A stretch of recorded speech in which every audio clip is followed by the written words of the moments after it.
Set up on the live stream. Great. It's working. Hi, everybody. We're so glad you're along. Some of our team are going to be joining us from our varying places around this fabulous state of Arizona. Sorry if the quality's not great. We're doing the best we can to answer our telephones and turn off our ringers and do all of our goodness from an RV park in the middle of Arizona. Turn off the ringers. Yeah, we're caught up in just a trifecta of nonsense around here. Tim Gilman right there. That's Wanda. I'm Doug. That's Shelley. That's on there. Some of our other team are going to be popping in here too. And we're going to give you a little update on what we've been doing on the We the People ride. We've been riding our bicycles across this country from San Diego, California, and we're now in Sierra Vista, Arizona. Somewhere between, if you know these places, Nogales, Arizona, and Douglas, Arizona. A significant place in the story of immigration in this country. It's what are often referred to as the borderlands.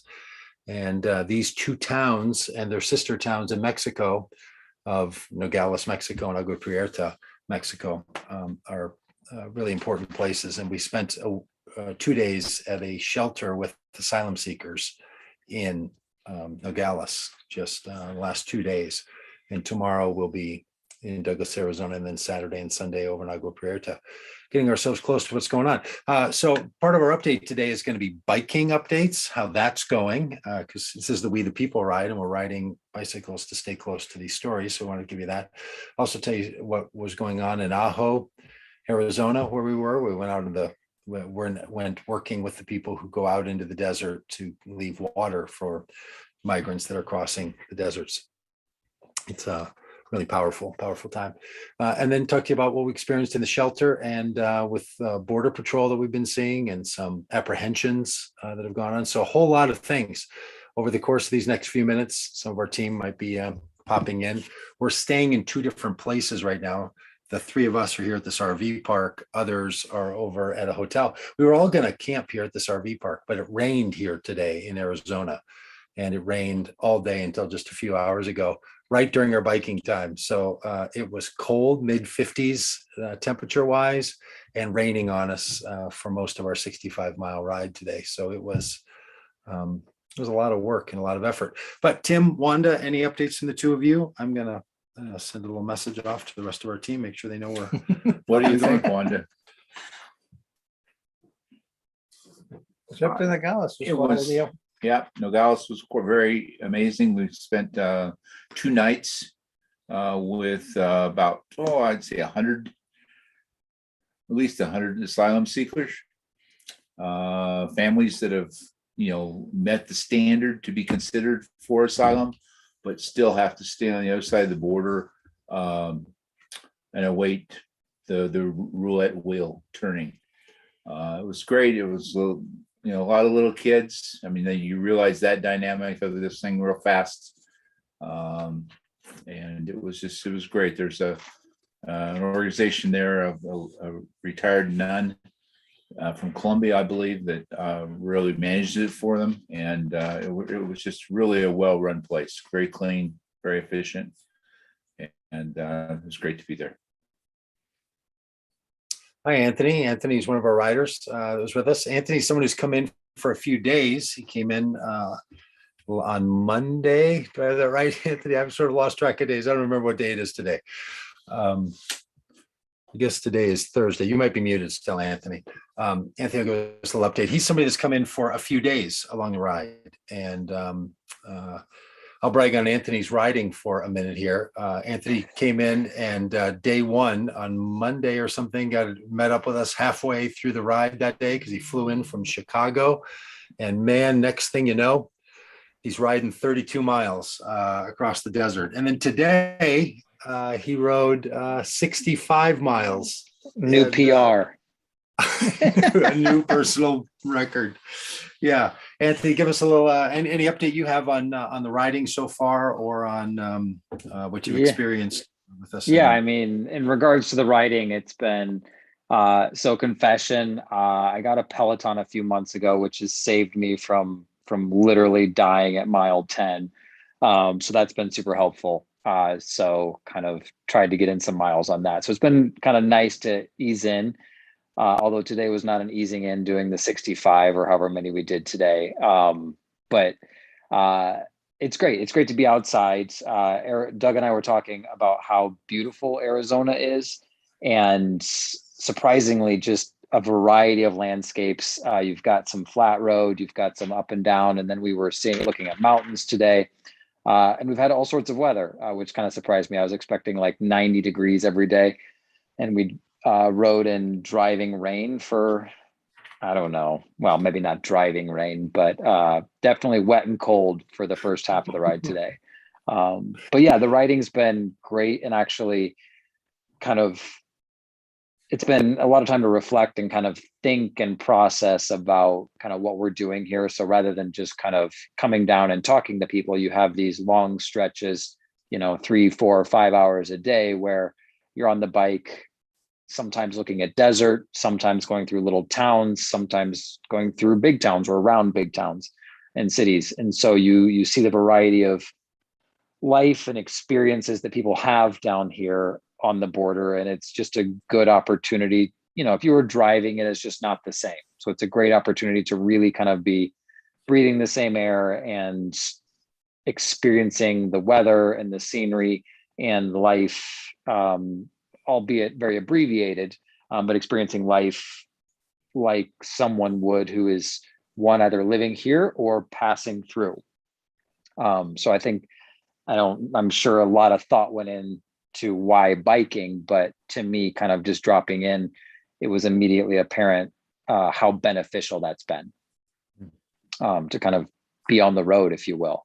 And we'll pop into convenience stores, and I watched Doug interview kind of a lifelong cowboy in a small local grocery / convenience store today. You open yourself up to those experiences and those conversations that if you were just kind of going to an event or going to an asylum center or going to a specific spot, you could easily miss by just spending those long hours. And then you have the time to reflect on those experiences, because you're just churning the legs for hour after hour after hour.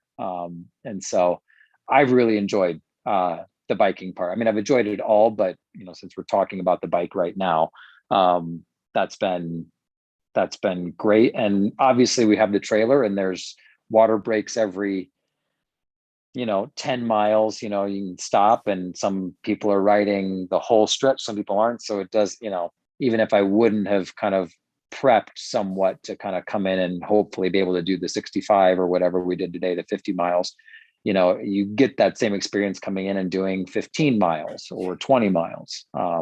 So I've really enjoyed that aspect of this. Thanks, Anthony. Yeah, great. We should know that Brandon, who's now on the screen, you'll see him there, and Tim are our primary vehicle support people. So right now we're in an RV. Brandon might be somewhere nearby a truck that pulls a trailer. They have a whole life of their own, these trucks and RVs and trailers.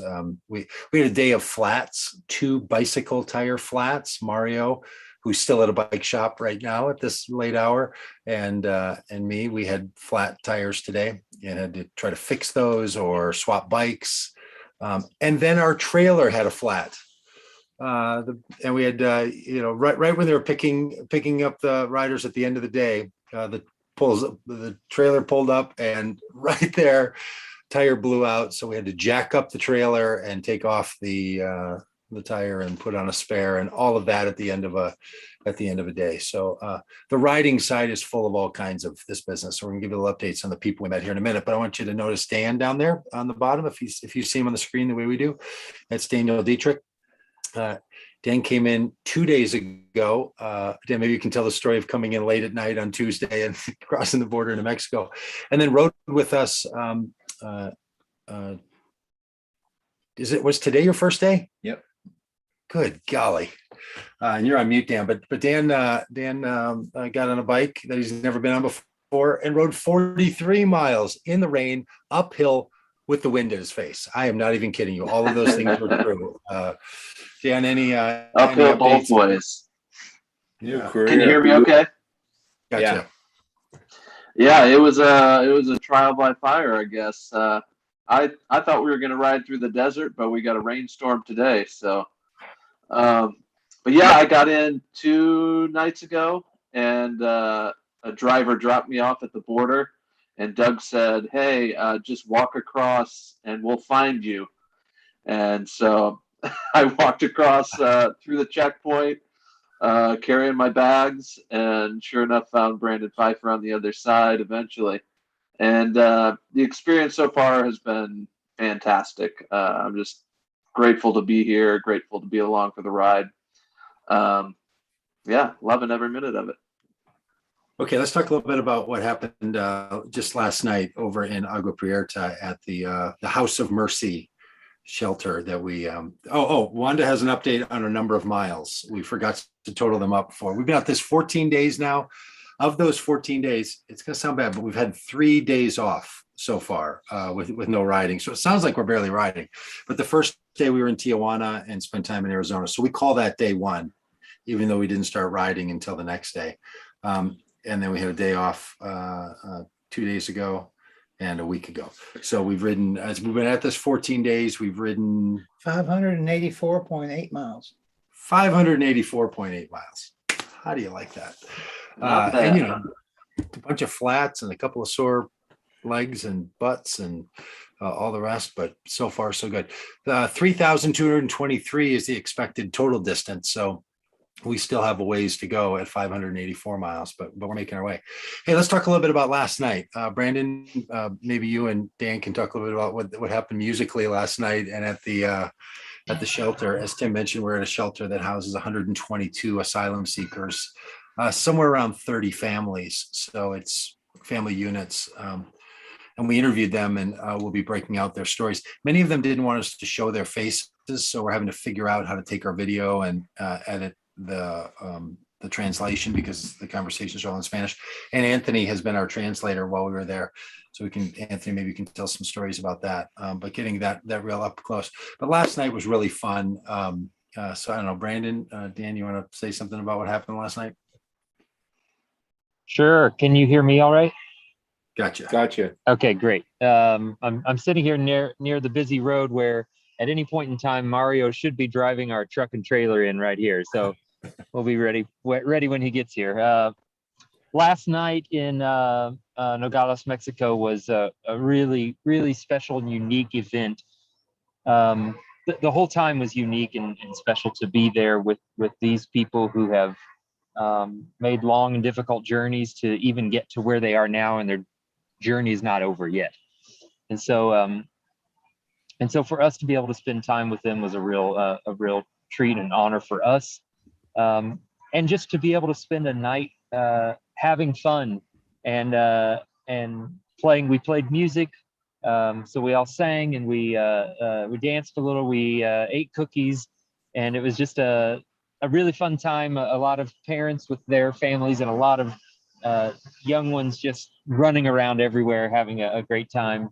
That alone was really fun. But for me, I was blown away by some of the musical talent of some of these kids.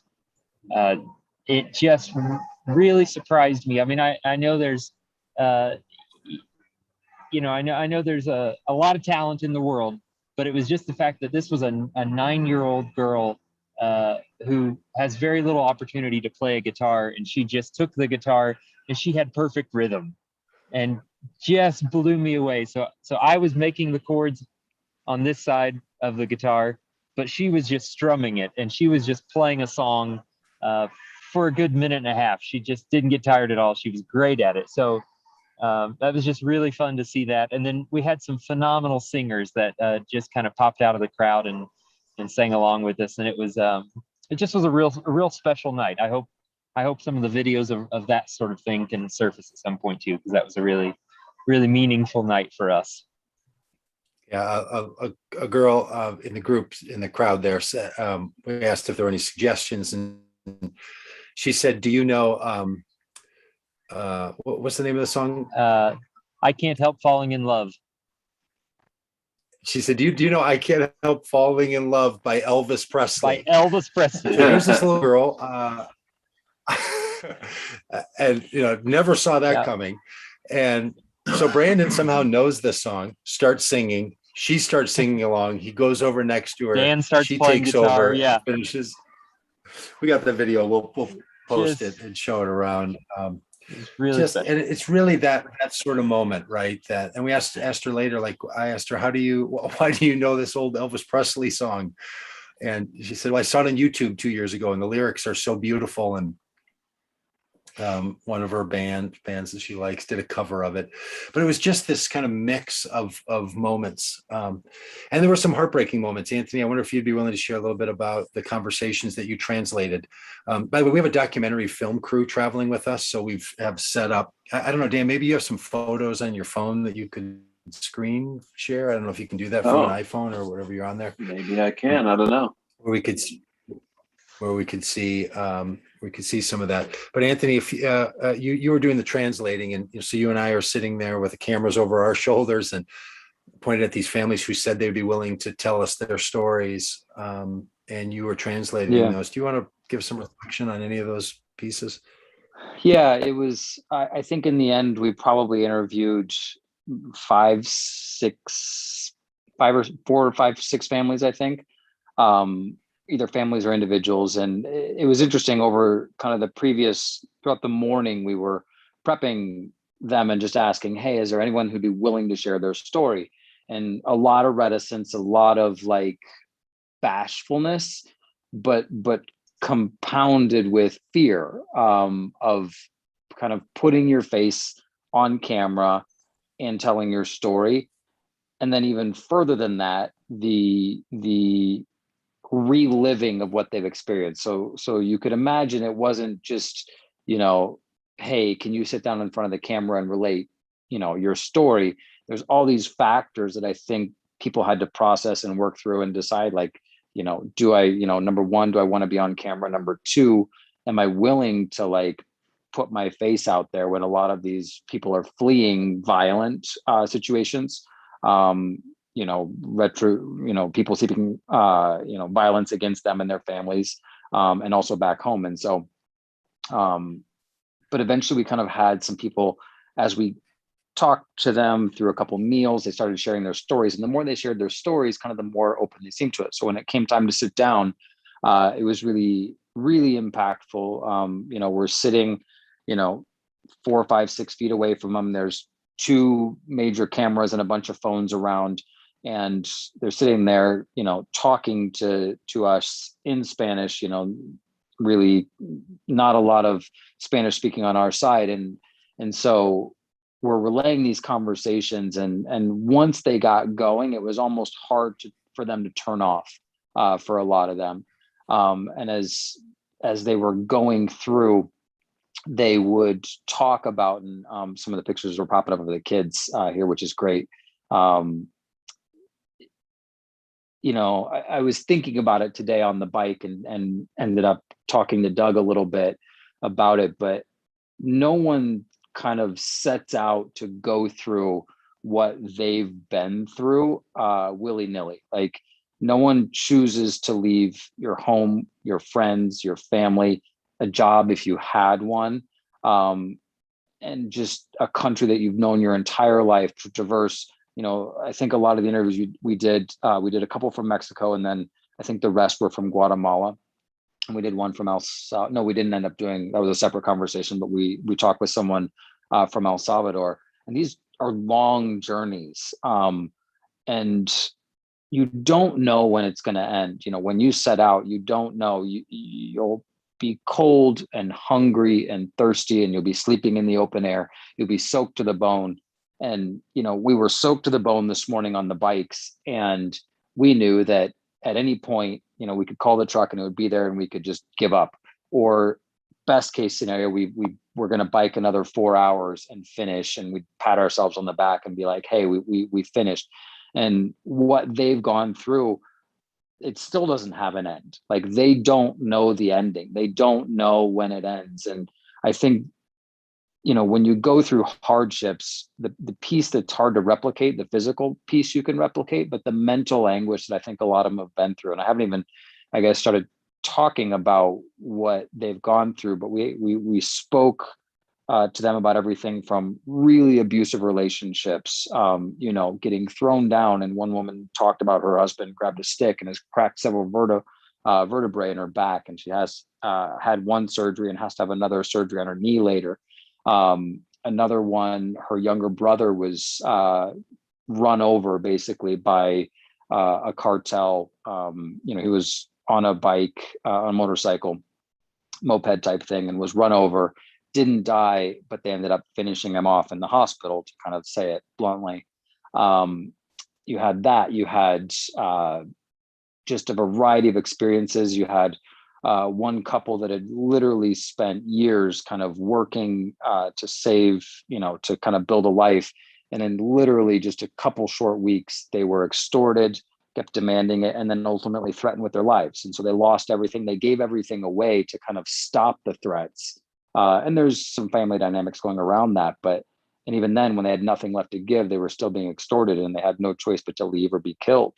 And so just to hear that, kind of one interview after another, it really kind of, if one doesn't do it, 3 or 4, like, it brings home how vital, if you believe that all humanity is the same, if you believe that people are the same, whether they're born in Guatemala, and deserve the same love and safety and, the ability to live a life, free from fear of death, constantly, or extreme poverty. If you believe that, and there are people seeking asylum, you have to grapple with it. Like, there's no way around it. No one's choosing to make that journey. And I'm probably going on here too long, but no one's choosing to make that journey just because they think they can come to the US and live off of Social Security. I'm sure there are 2 examples that someone can pull, just like there's 2 examples for everything, but story after story after story is just people that are hardworking, that have gone through stuff that we won't ever experience in our lives. Yeah. And the story isn't over. They're literally at the border right now, not knowing the ending to their story. And Anthony, let's talk about that. Was a couple of those stories. The 3, I'm thinking of the 3 women from Guatemala that we spoke to, all of whom had to travel on their own with their children. Their husbands are not in their lives. The situation that caused them to leave Guatemala are the kinds of things that we would all say would qualify for asylum. They told us through, and you told me through you translating their story, that they met one another. 2 of them were traveling together, and those 2 met another woman from Guatemala while they were in a boxcar on a train. That they didn't use any coyotes or people that helped them get along. They made their way from Guatemala all the way to the border of the United States and Mexico. It took them, what do you remember? Was it a few months that it took them to travel? Does that sound about right? Some of the stories are running together. I don't think it was that long, I think, but it was definitely, I can't remember off the top of my head. Anyway, they were traveling a long time, not sure what they were going to run into. And the whole time listening to these stories, I'm just thinking about how brave these mothers are, right? They were all doing it for their children. Their children are with them. Now, twice today, I heard people tell us in conversations at convenience stores and sort of along the way that we really have to be careful because there's a bunch of people that try to sneak into the country and they're really criminals. And one person said, they just bring children with them and then just get rid of them in the desert just to get in the country, which is not true.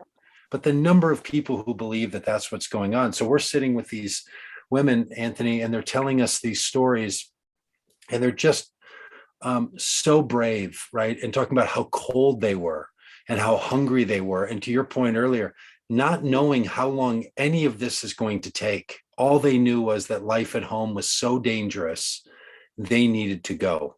and they needed to get out of there. And they heard that it was possible that they might find safety and help in the United States. It was really, really riveting. Yeah. I mean, it sticks with you, and it forces you. And we, had this wonderful time at this shelter where, thankfully these families are experiencing for the first time for a lot of them in a long, long time, like this brief moment of security, safety. They're fed, not a lot, but they're fed every day. They work together. They run the shelter. Like, this isn't just, they're not in a hotel being served. Like, they get up, they cook, they clean, they literally participate in this. But it was, that was beautiful to see. And even then, like, they know that it's temporary, and they have these dreams. These three women came from Guatemala. I mean, petite, like small women, that, and you think of traveling in boxcars, sleeping in the open air, with their kids, trying to keep their kids warm, and the amount of sexual violence that a lot of women experience coming through Mexico is really, really high. And, probably knowing all that, and still they had to leave their country, knowing that their children were in harm's way. Like, there are awful things that happen on these there's a lot of people taking advantage of these women. And even then, even knowing that, they still made that journey, and it really puts it into perspective how bad it must have been for them. And then, as it turns out, it didn't get much better, right? When they got to the border, and we heard this story repeatedly from these three and from nearly everyone we spoke with, was almost the same story. They presented themselves at the US border to the Border Patrol, which is what the law requires someone to do who's seeking asylum. And before the Trump administration put in what's often referred to as a Remain in Mexico program, meaning that asylum seekers who are seeking asylum have to stay in Mexico while their asylum case is being heard, instead of coming into the United States and being, if they have a presumption of asylum, being an asylum grantee, that they can come into the United States and begin that process in the safety of the United States. The Trump administration chose to mandate that people stay in Mexico. The Biden administration used an executive order to end that. The Supreme Court said that executive order is not sufficient to end that. So it's back in place again. So now these women show up. And Anthony, this was really riveting to me when they said, we got put in a cold room that they called the freezer. And they didn't know why. They told their story, tried to tell their story, but the person that they were talking to just said, "Are you seeking asylum?" Moved them into a room. They sat in that room for a half a day, had their fingerprints taken in this cold freezer of a room. They weren't sure why they were in a room that was so cold. They all mentioned, all the people we talked about this cold room. And some were there for a day and a half. Yeah. I was just saying, some were there even a day and a half. Oh yeah, right. So a long time, and with no information about what's going on. And then they're ushered out and put into a vehicle and taken away from the border and dropped off. And that's it. They haven't told their story to anyone yet. Well, I'm not an immigration lawyer, but I don't think that what's going on at the border, first of all, is to the letter of the law. So for all the people who say migrants who want to come in the country should follow the law, these people are following the law. Seems to me who's not following the law is the process at the border with the U.S. Border Patrol and U.S. Customs. And that's got to get figured out why this is going on. So they're moved away, they're taken and then dropped off. Some of them happened to meet at that time, the people who got them into the shelter were in. Others were staying in a hotel for a day and a half before a visitor to Nogales, Mexico from the United States was wandering by and said to them, "I know some people that can help you." And that's how they ended up at the shelter. The United States of America is saying to asylum seekers, "We're taking your fingerprints. That's it. Go back to Mexico." And that's that. They didn't even have a way to be in touch with these people. So what we are doing, and I think it's in violation not only our morality and of our common good, but it's probably in violation of international law about how an asylum seeker is treated. Immigration experts can tell us if that's true or not. But these people are just sort of turned a blind eye and turned away. And this is the thing that we have to be raising awareness about. That we've met two kinds of migrants: those who are crossing the desert without at a non-checkpoint, at a non-border crossing point. They're coming over the wall, around the wall, or through the wall, and they're either making it through the desert or being caught by Border Patrol. That's one group. And then there's a group of asylum seekers. And asylum seekers are going to the border and asking for asylum.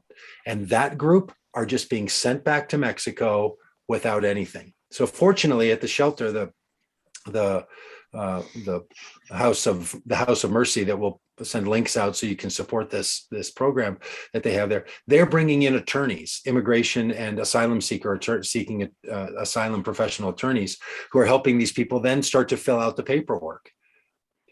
The United States government has a responsibility to take asylum seekers seriously. And we sat in that courtyard and talked to person after person and heard the same story. Not one of them even had a chance to really tell their story or to make their case. It didn't matter what their situation was. They were sent back to Mexico to wait an undetermined period of time. Now, this is something that we just want everyone to know that that's what's going on. So if you'd share that story, share those words, we're going to do the best we can to get some videos out so you can get a visceral feeling and response of these people and hear them, in their own voices telling these stories. This is what we need people to be paying attention to, and asking anyone who will listen if we think that's the way the United States of America should be responding to people who are in need at our southern border.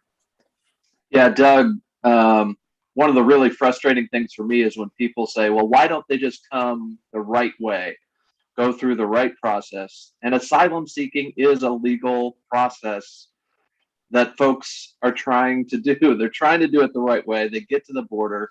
And one of the questions we would ask everyone we interviewed, what did you think would happen at the border? And they thought at least they would have the chance to apply for asylum. But time and time again, it was, I didn't even get to tell my story. I didn't even get to, start the process. They put me in a cold room. I didn't have a sweater for my daughter. We were shivering in a freezer, they kept calling it, and then shipped off back to a town that they don't know anything about. They don't know anyone. They have no resources. And so it's frustrating on so many levels that this is how we treat people that are applying for asylum. Anthony, Dan, Brandon, anything else out of that, or Tim or Wanda, anything else out of those stories that you want to share?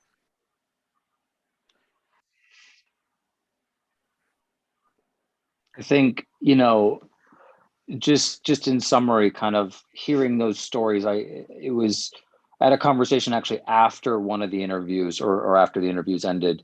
And she came up to me, and she said, thank you for coming. Thank you for what you're doing. Because we would often end the interviews saying, we hope to use your stories to inform people in the US. We hope to use your story to change things for the better. You don't know how your story is going to end yet, but you can actively participate in this hopeful change. And I think that meant a lot. And then just the opportunity to be heard. I don't have the the power to go change a law or to lift Title 42 or anything like that. However, we're participating in ways we can, and hopefully we're able to use their story to get consensus, to get the backing for change around this. And them knowing that was, I hope, cathartic. I don't know how cathartic that would be, but these were really painful things to go back. And some people actually came up and apologized, saying, hey, I wanted to share my story, but it's too painful. I don't really want to relive it. And I said, obviously, I completely understand as much as I can. And that's great. We had a lot of stories, but yeah, to be able to tell them, hey, your story will hopefully be used to help Yeah. change this. It meant something. Yeah, when we talked to Sister Lika, who's the director there, about what we had heard and said, is that common to the other 30 some odd families that are there? She said, that's all of their stories. So it's not as if we're saying that out of these 30 stories and these 122 people, this is some of them. It's all of them at the shelter. They all experienced the same thing. They got to the border, they asked for asylum, they were put into a room, often a room that they would refer to as that freezer, and then were just taken out and sent into Nogales and dropped off. That is, the United States needs to do our immigration and asylum seeking in the right way, and these are the things that we were witness to ourselves and these people. And look, all of you can go there if you want to go to that shelter yourself. We would love to connect you with that shelter. I know that so much on the border can seem so opaque and hard to understand and hard to see and so far away. I have certainly felt that. I mean, I live in Minnesota. You know, Wanda lives in Texas. Tim lives up in Portland. Brandon lives in Chicago. Anthony lives in Chicago. Like, we're a long way from this border and really knowing what's going on.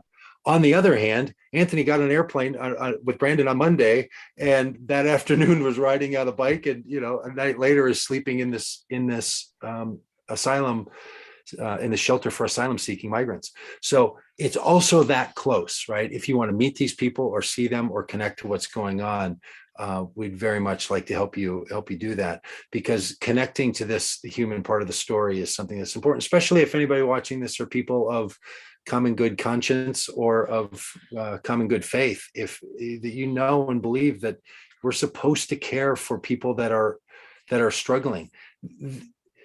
It is hard to find people more vulnerable than women and children making their way across other countries to try to get to safety. It's probably what broke all of our hearts looking at those images of people from Haiti who have made it all the way to the U.S. Texas border, or to the Mexico-Texas border, only to be chased away with horses and put on airplanes and shipped back to Haiti. This is just not a way for our country to be responding, and it's no way for people of good conscience and good faith to be silent about it.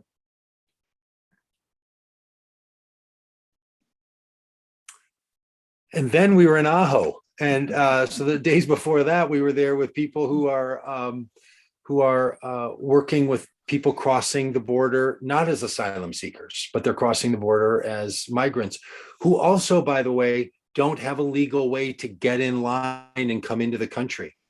Partly because the United States, and Anthony referred to it as using the phrase Title 42. Again, the Trump administration issued or put into effect a program that operates under the code Title 42, which basically says in a health crisis, you can do things that you wouldn't otherwise do when it comes to immigration. So they closed immigration to the United States across the US-Mexico border for anyone who's not a US citizen. This went into place because of COVID. This went into place months and months ago. The Biden administration has maintained it. We are asking them to lift it. We all want everyone to ask them to lift it, because it's keeping people out of this country who need to come into this country. Now, let me just be perfectly clear. We went into Mexico without any restrictions. We spent 2 days in Mexico and drove out this morning before we got on our bikes and rode 65 miles. They just checked our passports, asked us what we were doing, asked us how much money we were carrying. We didn't take a COVID test. We didn't have to do anything. One of the reporters in Nogales that saw us on the street and did an interview with us came up and said to us, hey, maybe the US government could just treat Mexicans the way they treat Americans when they're going to leave Mexico, and allow those who have the right to come into the country to come into the country. So if people that are visa holders in the United States and are Mexican citizens but not US citizens can't come in. So that's part of the reason some people are crossing the border. And also, if you want to get a visa from Mexico or Guatemala or El Salvador or Honduras, you have an extraordinarily difficult time ever getting one. You'll wait decades to get, because we don't have a legitimate worker program where someone can get a visa to come to the United States to work.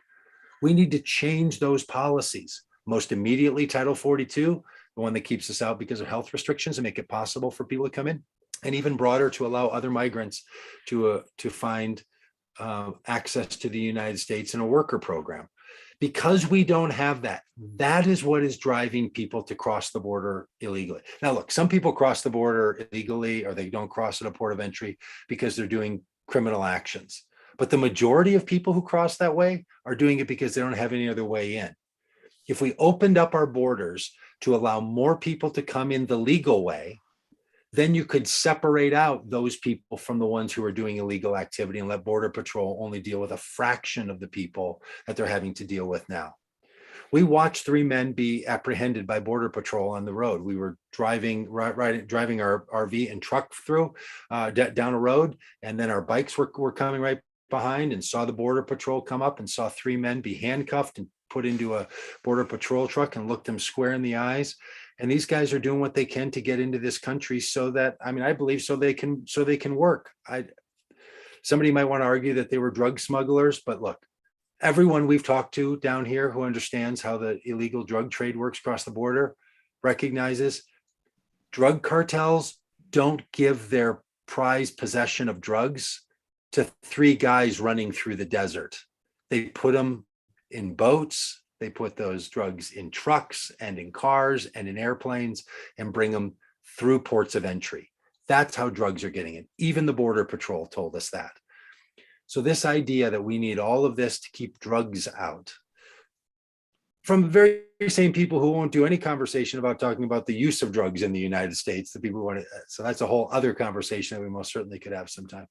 But this is the other problem, is what do we do about migration? So being close to the people working with those migrants that are coming across. We were in Ajo, Arizona, and worked with the Samaritans there. In the towns along the border, there's humanitarian groups that go out and put water in the desert. And these are incredible people. Maria Singleton set up some great meetings for us. She's one of the Samaritans in Ajo. It's incredible work that they do. They go out in the desert and they put out water because people get trapped and lost in the desert and die. We talked to a person who went out that day. This was last Saturday. She was out trying to mark water places and taking some other data. And the group that she was with found the remains of 5 different migrants in the desert. They died in the desert and they found their remains. It's hard to tell how long they'd been there, if it had been a week or if it had been months. A body decomposes and is destroyed by animals out in the desert. It's a brutal place to die. And they discovered 5 different bodies that are out there. 245 confirmed deaths in the desert in June, in the month of June. We went into one of the national parks. I think it's called the Oregon Pipe National Park. In the national park, we'll post pictures of this. There is there's a placard, a large placard. It says, everyone at the park, it's the professionally installed right there at the place where the restrooms are and all, at the entrance in the parking lot. And it tells the story about a Border Patrol agent who was killed in the park by people from Mexico who had crossed the border illegally in a gunfight. A tragic story, a terrible story. Happened in the year 2000. And there's a permanent monument to this Border Patrol agent for the sacrifice of his life.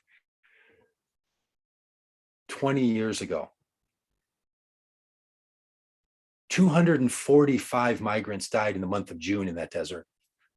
Not a word about them. Nothing mentioned. On the signage all around the park, it says to the park visitors, be careful. This is dangerous. There's illegal immigrants coming across the border. Stay in your car. Don't approach anyone. It's as if you're in a wildlife refuge and you should be afraid for your life. These people in the desert are dying in the desert. They're not killing people in the desert. More than 3,000 confirmed deaths in just the last 10 years. These are only the bodies that they have found. And there are acres after acres out there that they've never even gone to. So the tragedy of what's happening on United States property, land, United States, this is all happening in the desert in the United States. And the Border Patrol apprehends and helps people if they find them and they're struggling, but they also create an environment where these people are running for their lives through the desert. We can do better than this. So what we want you to know is there are people of good conscience. There's people running this asylum shelter. There are people working to support migrants who are crossing. There's lawyers, there's humanitarians that are caring for people's wounds when they find them and taking good care of them and visiting them when they're in detention centers. But there is a cruelty inside of our migration response, and it's intended to be cruel. Putting people in cold rooms when they seek asylum, unbelievable. Taking all of the personal belongings that a migrant has when they're apprehended. They take everything. We were with an artist. Tim and I were there and took pictures with Tom Kiefer. He's an artist. You can look him up, tomkiefer.com. And he takes photos, incredible photos of the items that were left and taken from migrants by Border Patrol and normally thrown in the garbage. He collected them. He worked in the Border Patrol office as a janitor and was seeing the food that they were carrying being thrown away, and then their personal items, journals, prayer books, Bibles, notes, wallets, jackets, belts, toothpaste. Is take all that stuff from them, send them back to Mexico with nothing, and then throw it all in the garbage. So Tom collects this stuff and makes photos out of it to capture your imagination of how often this is happening and just the cruelty. Look, even if you disagree about changing our immigration programs, our policies and practices, we don't have to be cruel. We don't have to turn people away without telling their stories in asylum seeking, putting them into cold storage. We don't have to take everything that someone has and give them a $6 check when they're sent free from detention centers. We don't have to say to people coming to visit people being held in migrant detention centers that will drive an hour and a half to go visit them as chaplains, and to have the warden of the detention center say to these chaplains that show up, you can visit one person today. They could visit 6 or 8 or 10, give them some care and some love and some comfort, but the warden at his discretion can say, you'll visit one today. There are things that happen in the process of detaining someone or approaching someone who's coming to this country for migration. It doesn't have to be so cruel. So part of the answer is to make the whole border experience more humane, more good, and more just. We can accomplish all of that and still get to later to immigration reform. We can start working on all of these things right now. But the reason it's not being worked on is most people don't know what's happening. The Border Patrol operates without any scrutiny because they're a department under Homeland Security. They're not military. They're not the sheriff. They're not the police. They're not the judges. They're part of anti-terrorism, Homeland Security. Hardly anyone ever gets to look at what Border Patrol is up to and what they're doing. So all of these interactions, all of these practices are happening behind a kind of glaze that keeps people from really knowing what's going on. And it's only when you hear these stories from the people who live closest that we tend to find out all of this. So that's our update. Look, we're riding. It's got its own narrative and story to it, but we're also meeting these people, and we're going to do all that we can to get these stories out of what these folks are experiencing. And frankly, it has to do with not only just overall morality and justice, but the righteousness of this country, of the United States. If you're watching this and you're in the United States, this is our government. And to coin a phrase we like, it is a government of we the people. This is our government. This is, in other words, us. That's why you can redress your government. That's why you can raise your voice. That's why you can protest. That's why the government cannot restrict you from saying the things you need to say to anyone. And so we ask you all, as we like to say, to wake up, to stand up, and to speak up about these issues. So long sermon there. Sorry about that. Or as they say, sorry, not sorry about that. All right. Anybody else? I'm just gonna check and see. We're putting this out on live stream, and every once in a while, other people have a comment or question, so there may not be any. A bunch of people saying thank you for sharing. Well, you're welcome for sharing. If you have any questions, we'd love to take them. You can, if you're already on the Zoom here, you can pop in on that, or if you're on social media, you can put out some questions. I'll give a little update on where we're going and what we're doing over the next couple of days. And so if you have questions, we'd love to have them. Put them in the chat rooms on whatever social media you're watching this on, or if you're in the Zoom space here, you can do it in the chat room over there. All right, so tomorrow, yeah, go ahead. I was just going to reiterate, you guys are on this trip for the next over a month and a half left. And We you've have made 7 it, weeks left. Yeah. We're 7 week weeks. 2 of So 9. Yeah. So you've made it really accessible and easy to kind of pop in and out, come down for 3 or 4 days, participate where one is able to participate, and you still get that full experience. And that's really great. And so if there are people that are kind of on the fence and really want to kind of really experience and get to know what is happening, like you said, you've made it super easy. So I think that just deserves mentioning again. At wethepeopleride.org is where you find out all of the information about all of this, where we're going to be.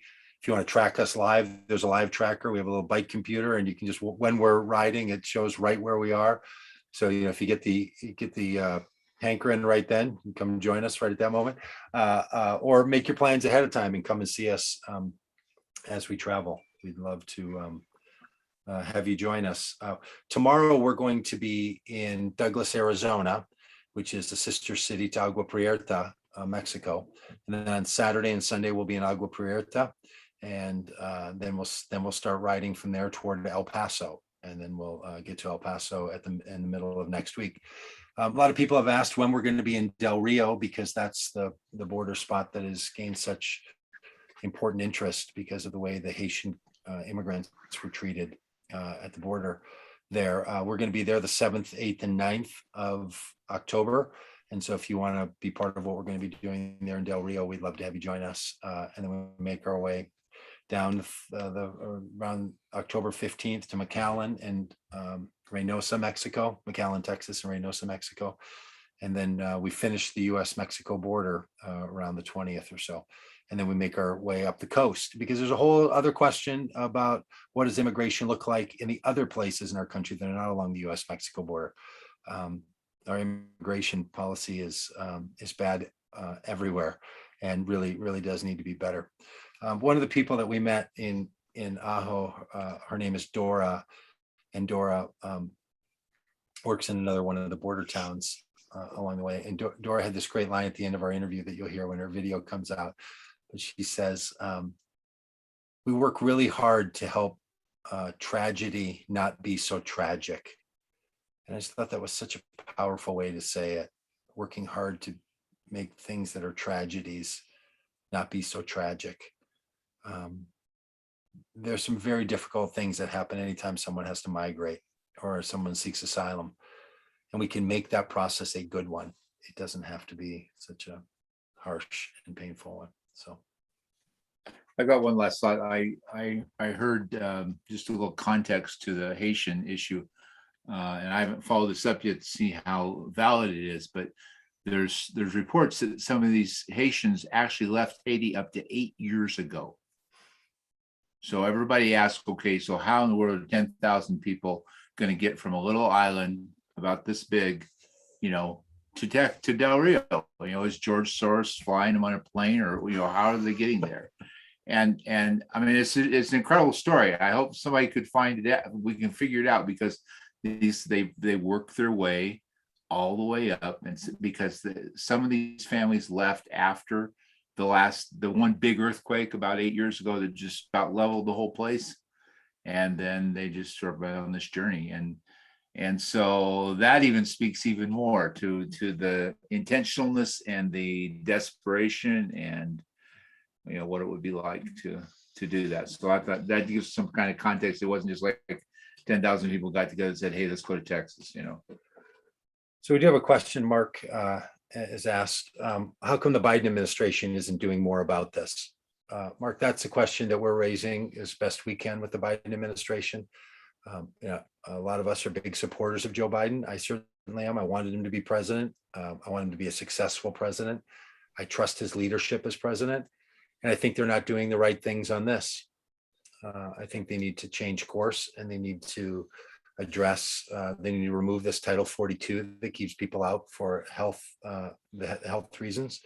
We need to immediately move to change our border policies and practices, and the Border Patrol has to be brought under control. And look, I'm just going to rant for another minute and a half or so here. We look through the border wall. Wanda and I were standing right next to each other, looking through the border wall in Nogales into the United States. And there's the big steel 30-foot high border wall. And then the US Border Patrol said, that's not enough. So they put a metal mesh on the other side, on the US side of the border wall. So you can't get your hand through it, because they didn't want people from Mexico touching the hands of the people in the United States, that even if they're part of their family. So they put mesh up there.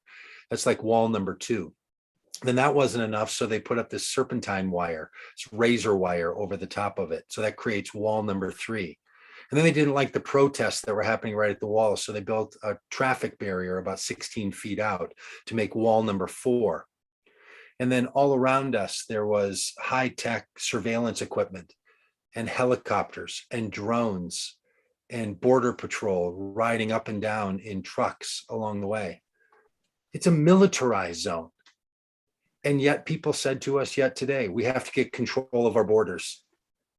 And when you ask them, what more do we need? No. And in that way, I'm bringing all this up because it's so similar to Afghanistan, where 20 years ago, we went into Afghanistan, and for 20 years, the military told us we have to do more, we have to put more in, stay longer. Military is the answer. We militarized our border in the mid 1990s and then really ramped it up after 2001 terrorist attack and turned it over to Homeland Security. And the same story has been going on. More military, more money, billions of dollars spent on this border wall and border security. Think about this for a minute. Billions of dollars spent to keep people out, so that, to finish an argument of some people, so that we don't spend a bunch of money on social services. We're going to spend more money, billions more, on border security to keep, it doesn't even make financial sense. And it certainly doesn't make human sense. And this is Joe Biden and the Biden administration's chance to do at our border the right thing, like was done in stopping the endless war in Afghanistan. It hasn't worked. We heard today from people saying like, oh, there's just so many people coming over the border. How much more border wall do you need? 5 layers, 10 layers, another 1,000 people? Like, it, at some point, you just have to look at this and say, what we are doing is completely ineffectual. Let's do something different. We have a lot of ideas. People know a lot more about this than we do, have even better ideas. There are so many good ideas. The bad ideas are the ones we keep doing. So if you have any chance to write a letter to the administration, to talk to your senator, to talk to your congressperson, anyone at the federal level, ask them to address the failed project of the militarization of the border. It has not worked. It has caused unbelievable human harm and damage. It's wasted billions of dollars. It's harmed the environment. It's just a loss all the way around. So why the Biden administration isn't doing much about it? It's not their focus right now, and we want it to be. That really gets me peppered up. So anybody else, anything you want to say? Let me going at this for a full 60 minutes on the button. So we should probably let the good people go, and we'll be back out on the road at 7 a.m., 7:30 in the morning, making our way over to Agua Prayer 10. Can't wait to tell you those stories from there as well. So, all right, if nobody has anything else, thanks, and we'll check in with you in a week or so. Thanks, Anthony. Thanks, Wanda. Thanks, Tim. Thanks everybody that was on. Bye.